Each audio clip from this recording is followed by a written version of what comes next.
Welcome back to the deep dive. Today we're going on, well, quite a profound journey, I think. Hmm.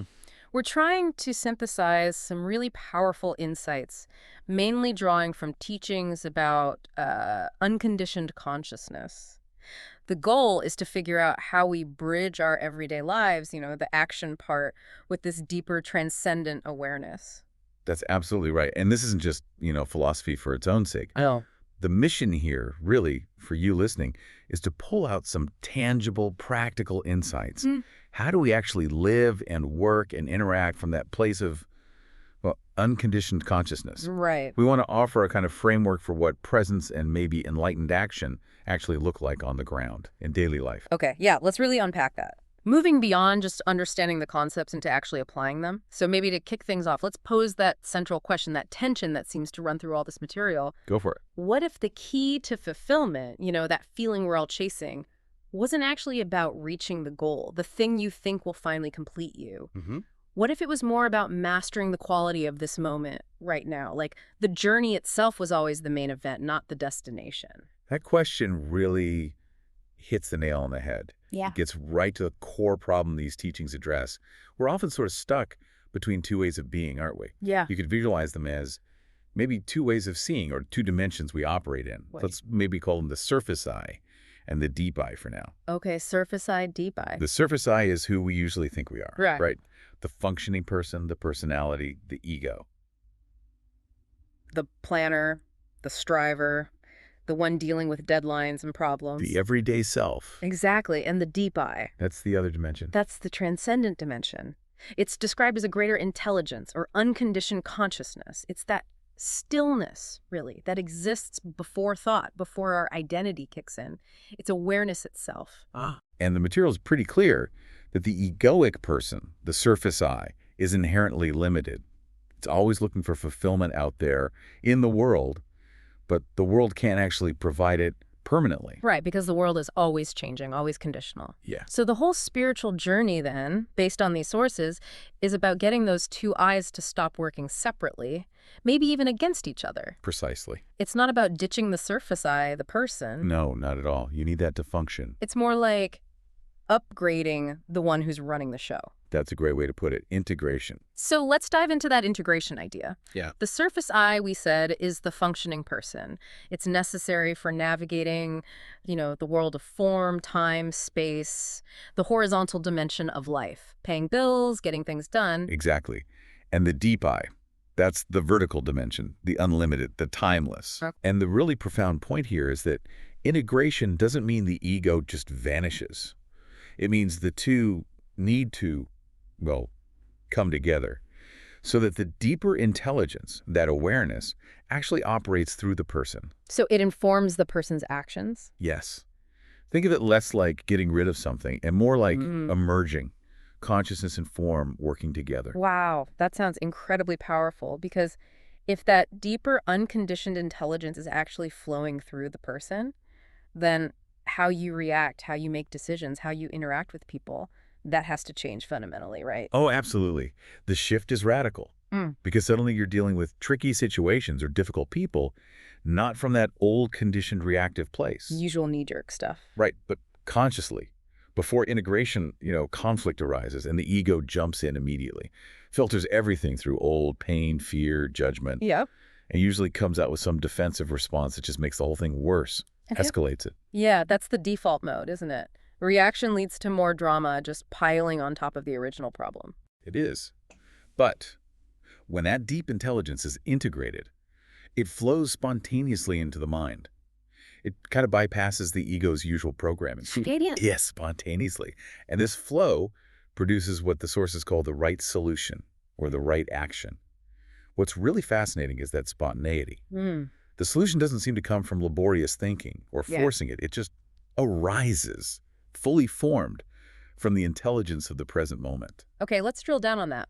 How does that work? If I'm facing, say, a really difficult conversation with a colleague, how do I know if the response bubbling up is that right solution, or just my ego being clever and rationalizing its usual reaction? That's the crucial question. The primary indicator, according to these teachings, is the feeling state behind it. Ah, the feeling. An egoic reaction always involves some kind of emotional contraction, Mm-hmm. defensiveness, maybe a need to be right, maybe fear, and it's usually accompanied by a lot of mental noise, maybe anxiety. Right, that inner turmoil. Yes. Whereas the spontaneous conscious solution, Mm. it arises from a place of inner stillness. It feels almost effortless. Clear. It's not burdened by old grievances or worries about the future outcome. Okay. That underlying intelligence just provides exactly what's needed in that moment. It could be a specific word, maybe just a pause, or a particular action. And it comes without all that mental turbulence. So that distinction, contraction versus stillness, that's like the operational key for someone trying to practice this. It really is. And to help grasp this balance, the sources offer a really brilliant analogy. It's about having one foot in each dimension.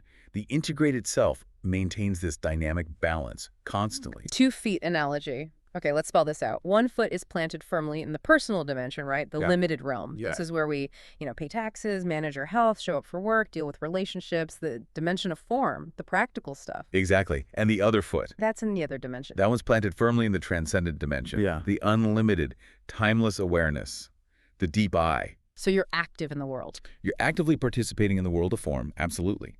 But your core identity, where you're fundamentally resting, is in the formless, in that deep awareness. Can you give an example? Like in a high-stakes meeting. Okay, yeah, a high-stakes meeting. The surface I is processing the information, maybe structuring the presentation, interacting with people, reading the room, all necessary. Mm-hmm. But the deep I, the other foot, is maintaining that inner sense of space.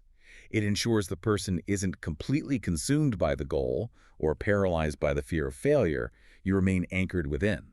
And the implication for identity, if you manage this integration, it's profound. The sources say you don't lose yourself anymore in your mind. Exactly. And because the external world and your own mental landscape are ultimately seen as one and the same thing, How so? well, both are just forms arising within consciousness. Thoughts are forms, external objects, and situations are forms. So when you stop losing yourself in the mental chatter, the internal form, You stop losing yourself in the external chaos, too. simultaneously, you don't lose yourself in the world's drama either.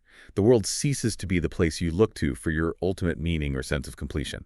Ah, okay. So if I stop looking for validation in the limited stuff, my job title, my relationship status, how much I own, Yeah. my identity shifts. It moves from that fluctuating story of me, the person, to the stable ground of awareness itself. Oh. I can still operate the person part, pursue goals, but I'm no longer desperately needing the goal to tell me who I am. That's it, precisely. Yeah. And that becomes a kind of inner shield against the inevitable ups and downs of the world. Your well-being isn't dependent on external outcomes anymore. This idea that true fulfillment isn't out there leads us straight into our next section, conscious action. If our identity is grounded in awareness, not the outcome, then what's the fundamental flaw with how we normally egoically chase goals? Why is the goal itself so often a trap? Well, the core mistake, as the sources point out, is the massive overemphasizing of the future result.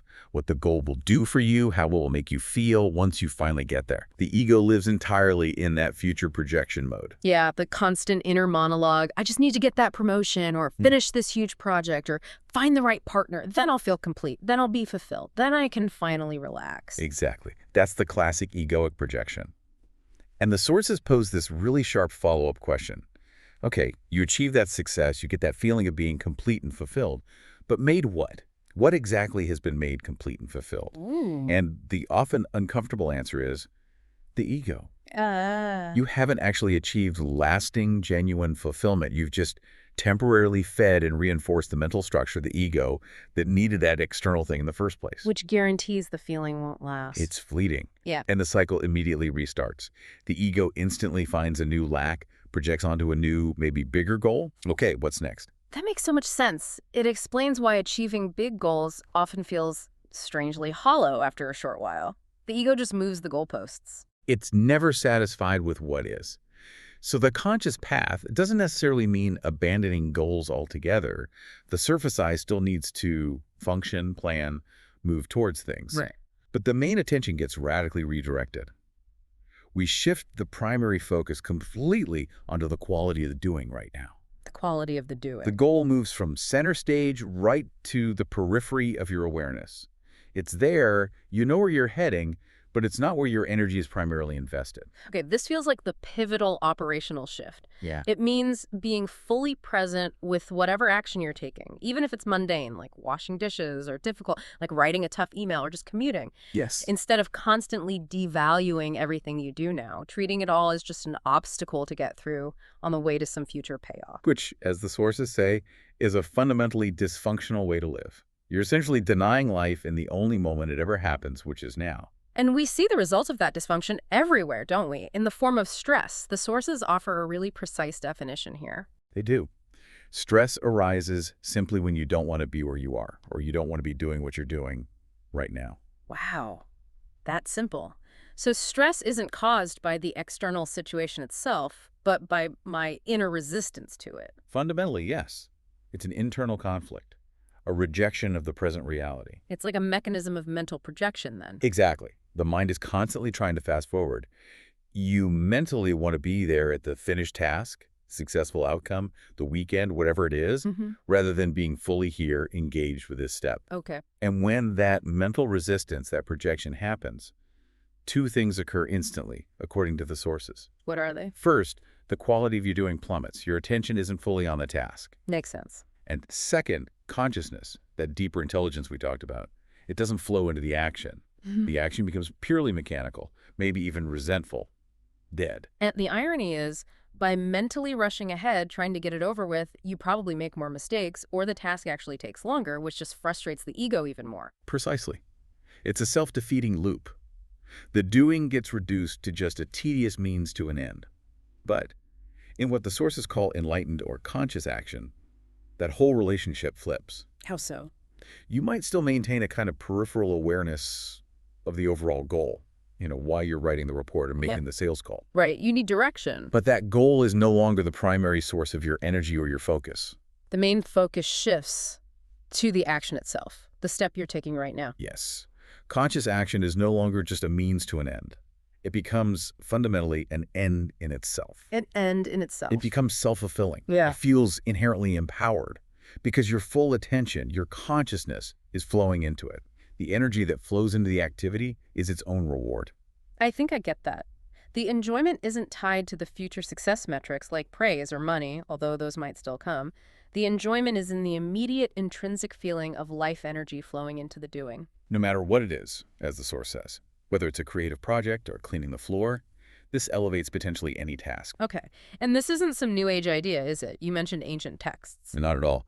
This concept is incredibly ancient. It's the very essence of what's called karma yoga, famously described in the Bhagavad Gita. Right, the Gita. An incredibly old foundational text. Probably over 2,000 years old, maybe much more. Easily. And it's worth pausing on the context. The whole teaching happens on a battlefield right before a massive world-altering war is about to begin. Talk about high stakes. Yeah, the ultimate consequence. Yet the core teaching given to the warrior Arjuna isn't about battle strategy. It's fundamentally about his internal state while performing his duty. Okay. The great lesson of the Gita in this context is that it's entirely possible to perform even fierce, difficult, highly consequential actions, your duty, your dharma, without losing yourself in the fruit of the action. The fruit being the outcome. The outcome, the desired result, whether you win or lose, succeed or fail. Arjuna is instructed again and again to focus his attention purely on the action itself, performed to the best of his ability without attachment to the results. How does that translate to, say, a modern workplace? If I'm working towards a sales target, surely I have to care about hitting the target. You use your mind, the surface eye, to define the target, understand the steps, make the plan. That's necessary. Okay. But your moment-to-moment energy, your consciousness, your primary focus needs to be on the process, the quality of this phone call right now, the clarity of this email, the way you're engaging with this client. Not just obsessing about the final number. If your main attention is solely fixated on the outcome, the commission check, the praise from the boss, avoiding criticism, then your energy gets scattered, anxiety creeps in, and paradoxically, the quality of your actual doing suffers. Right. You might still be performing the actions, but you're not empowered by them. There's no joy, no flow, just tension. So karma yoga, which literally means the yoga or spiritual practice of action, isn't about specific religious rituals. It's about performing any activity with this integrated awareness. Precisely. The action itself, whatever it is, becomes a vehicle for presence, for deeper realization. And when you perform action this way, it becomes empowered. Yes, it flows through that deeper dimension through the person. It ensures that while the goal is being pursued effectively in the world, your internal sense of self, your peace, remains steady and untouched by the inevitable ups and downs of the outcome. You've got those 2 feet balanced. Okay, so if conscious action requires this deep presence, the natural next question is, well, how do we cultivate more of that presence? How do we deepen it? The sources point towards gratitude, but they seem very insistent on drawing a line between what they call true gratitude and just a mental story about being grateful. Yes, that distinction is critical. True gratitude in this context is presented as being synonymous with appreciation, and it's intrinsically linked to being present with raw, pure sense perceptions. So it's about immediate experience, not thinking back on things later. Exactly. It's a practice of experiencing now, not reflecting conceptually about now. How does that work practically? It starts, I guess, by deliberately giving your attention to something you're sensing. A sight, a sound, a feeling. Yes. But the crucial requirement, the thing that makes it true appreciation, is getting past the mind's immediate filter, The filter. the instant naming and labeling. To truly appreciate something, the mind has to be relatively quiet, free of that conditioned naming and labeling, as the source puts it. Ah, And that requires awareness. It requires the ability to just hold the object, say, a flower in your attention before the mind rushes in and slaps a label on it like pretty flower or rose or needs watering. right. Because the moment the label comes in, the direct perception kind of fades, doesn't it? You're interacting with the concept, not the thing itself. Precisely. If your mind instantly jumps to, oh, that's the sound of my neighbor's annoying lawnmower again, Yeah. you've completely lost the pure perception. You're immediately caught in judgment and story. Okay. So let's use the flower example from the source. I look at a flower. I give it my attention. Its color, its shape. And the mind will likely chime in, oh, that's beautiful, or I like that one. That's the label. But if you can manage to stay present, stay with the pure seeing, that thought, it's beautiful, fades into the background, and you just continue to perceive the flower directly, you start to appreciate its incredible presence and aliveness, as the source says. So when the labeling stops, or at least quiets down, what arises instead? It's described as a profound sense of nonverbal appreciation. The feeling isn't a statement in your head like, I'm grateful for this flower. It's deeper than that. It's like a silent internal thank you just for its existence. The recognition. A recognition of the life energy, the consciousness that's manifesting as that flower. It's a connection beyond thought. And this isn't just for living things, right? The source mentions appreciating inanimate objects too, like Yeah. seeing light reflecting in a glass of water. Yes. That's a perfect, subtle example of this immediate appreciation. For that fleeting moment, when you just perceive the play of light on the water, the mind often stops its usual chatter. Yeah, it does kind of pause. You're simply perceiving the brilliance, the beauty, maybe without even needing to mentally label it beauty. And that pure, non-conceptual perception can lead directly to this sudden, profound realization that everything is a gift. Wow. There's an aliveness, a presence, even in supposedly inanimate things, when perceived without the veil of constant thought. Okay, now let's tackle what the source calls the gratitude mistake. Why does the standard way many of us think about gratitude, the narrative-driven kind, fall short of this deeper, true appreciation? Well, the mistake is tying gratitude too closely to a mental story or comparison. The classic faulty narrative often sounds something like this. I should be grateful for my house, my food, my health, because look at all the people in the world who have so much less than me. Right. That sounds good, even morally upright. Why is that not true gratitude according to this perspective? Because that feeling, whether it's relief or thankfulness, is entirely conditional. It depends on comparing your situation favorably to the perceived suffering or lack of others. Nah. It needs a story about deficiency somewhere else in order to generate a positive feeling state for yourself now. It's a mental construct, a relative judgment. It's not arising from a direct, immediate appreciation of this present moment, this sensory experience. So true appreciation has to be unconditional. I can't rely on comparing myself to others. Exactly. It needs to arise directly from your immediate experience, just the feeling of the sun on your skin, the simple act of breathing in and out, the sound of birdsong filtering through the window, without any comparative thought needing to be attached to it. It's just recognizing the isness of things right now as a gift in itself. Yes, it's simply the recognition of being alive, perceiving. right now. When you look at clouds, for instance, the mind usually goes straight to labeling. Those are cumulus clouds. Looks like rain. Oh, I wish the sun would come out. Mm-hmm. True appreciation is just perceiving the movement, the shapes, the light playing on them, and maybe feeling a quiet sense of wonder at the sheer aliveness happening up there. That level of simple presence is the doorway to that deeper, nonverbal gratitude. This practice of deep appreciation, of being present with the senses, it naturally seems to lead us inward, doesn't it? It forces us to notice the one who is doing the appreciating. Yes, exactly. We move from appreciating the world out there to potentially realizing the nature of the self in here. And this leads to, I think, the most subtle and maybe most crucial question in this whole framework. Mm-hmm. As you are aware of the outer world, the sights, the sounds, the forms around you, can you also be aware at the very same time of yourself? Not the person, not the story of me, but the still presence that is aware of all this. That moment, that simultaneous realization, that is really the pinnacle of what these teachings are pointing towards. Why is it so foundational? Because this is the direct experience of being aware of yourself as consciousness itself, as a stillness, as the unconditioned consciousness we mentioned earlier. It establishes your identity beyond the limited realm of thought, feeling, and form. It's realizing who you are prior to the person.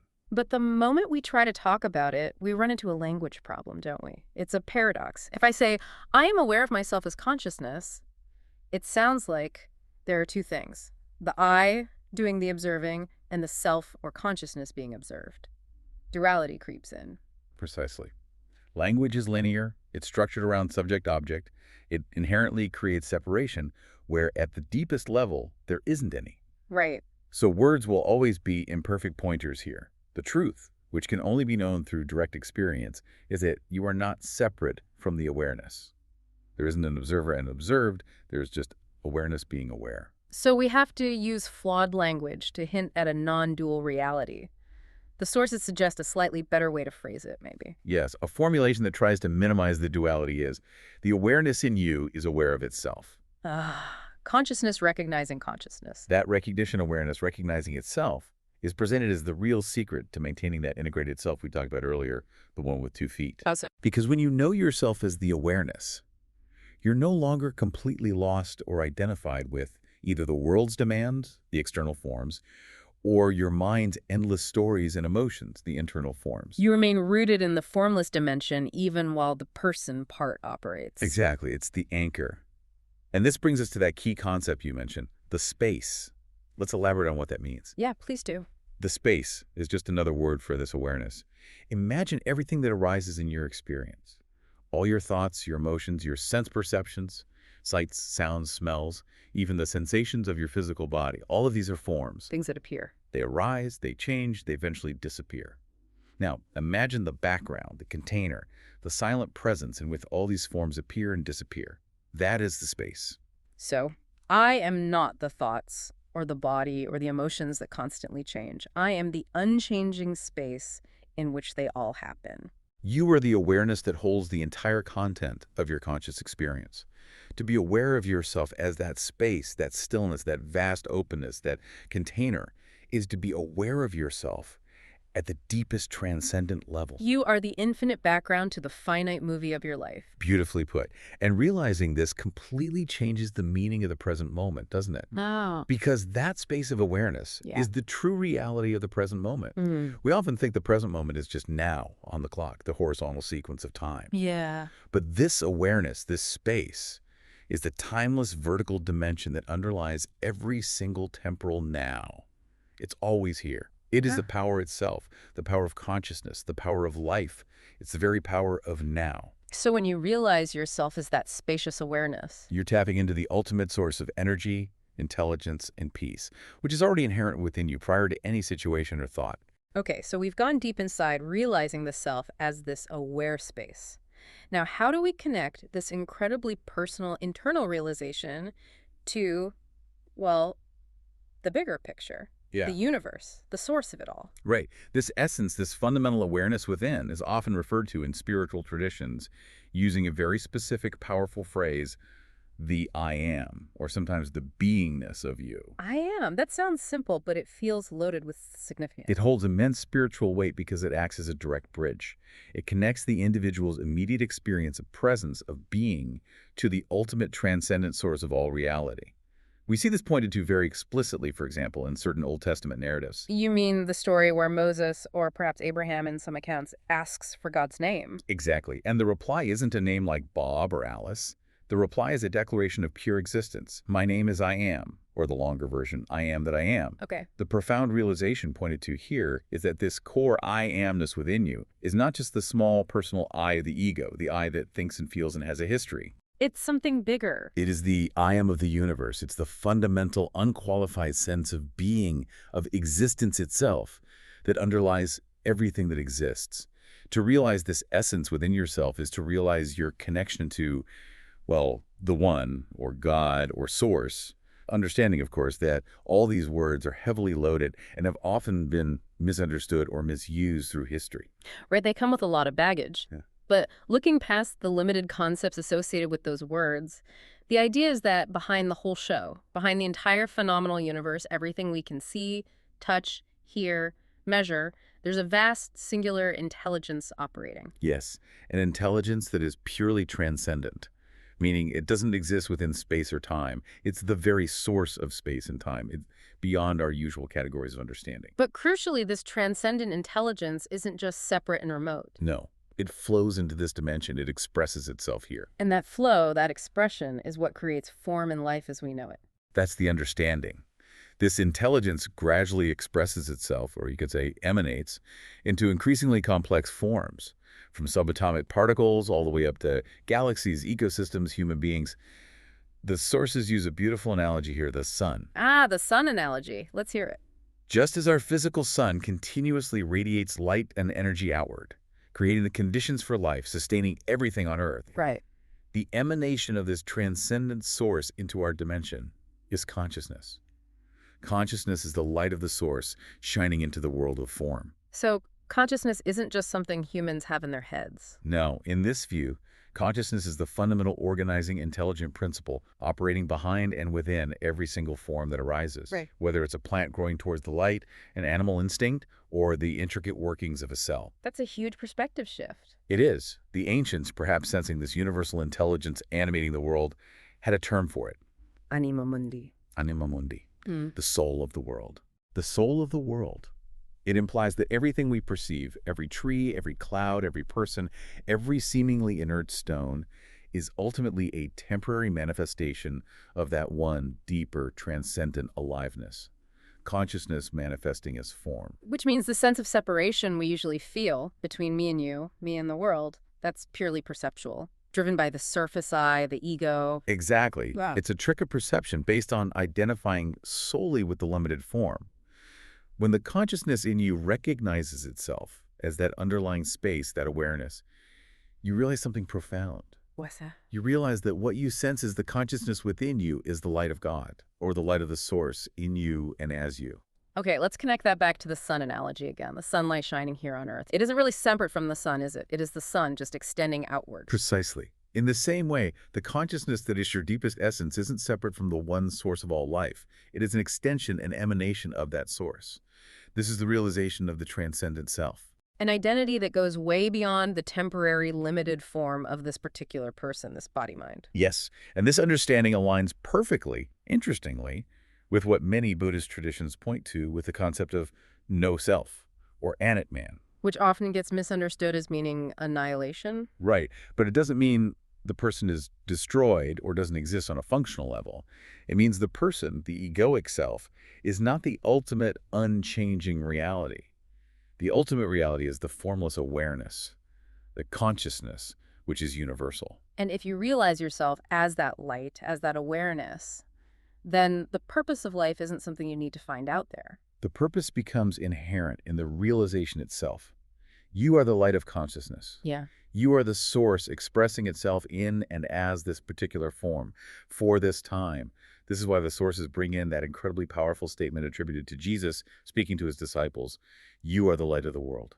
It wasn't a command for them to become enlightened in the future. No, it was presented as a statement of their true nature right then and there, a recognition of the universal source already operating through their presence, whether they fully realized it yet or not. Hashtag tag tag outro. Wow. That has truly been a deep dive. We've journeyed all the way from the nuts and bolts of everyday action right up to the nature of the universal source itself. It's quite a scope. We started by carefully defining that separation we often feel between the ego, the surface I, and the deeper awareness, the deep I. And we found the path to bridging that gap to integration through that really helpful 2 feet analogy. Balancing the limited and the unlimited. Then we saw that real fulfillment, genuine peace, isn't found in chasing the next future goal, which just feeds the ego's endless cycle of seeking, but in radically shifting our attention, putting it squarely on the quality and the inherent energy of whatever we're doing right now. That conscious action. Karma yoga in practice. Exactly. Then we uncovered true appreciation, true gratitude, seeing it not as a mental story or comparison, but as a direct sensory experience. Quieting the mind's labels allows us to perceive the intrinsic gift, the aliveness, in all of reality. The nonverbal thank you. Yes. And finally, we arrived at the core realization that the awareness within us, the silent space of the present moment, isn't just personal. It's the unconditioned consciousness itself. It's the universal I am, the source, expressing itself as you.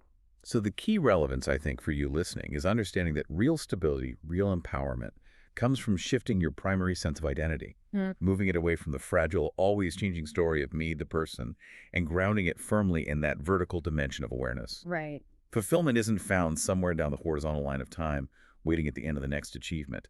It's found vertically in the depth of the immediate conscious presence that fuels your doing right now. Okay, so as always, we like to leave you with a final, maybe provocative thought to mull over, building on everything we've discussed. Here it is. If the awareness in you is ultimately only aware of itself, consciousness, recognizing consciousness, what subtle yet immense knowledge or wisdom might become spontaneously available when you simply stop trying so hard to be the person who is self-consciously aware of the awareness. What happens when the efforting stops? Something to ponder. That concept of spontaneous wisdom arising when the me gets out of the way. Perhaps just reflect on that, and maybe if you notice stress or anxiety cropping up today, just gently observe. Where is my attention focused right now? Is it really on the task at hand, this step? Or is it mentally racing ahead, projecting into a future outcome? That simple observation, without judgment, is the beginning of conscious action. A perfect place to start. Thank you so much for joining us on this deep dive. Until next time, keep exploring that space within.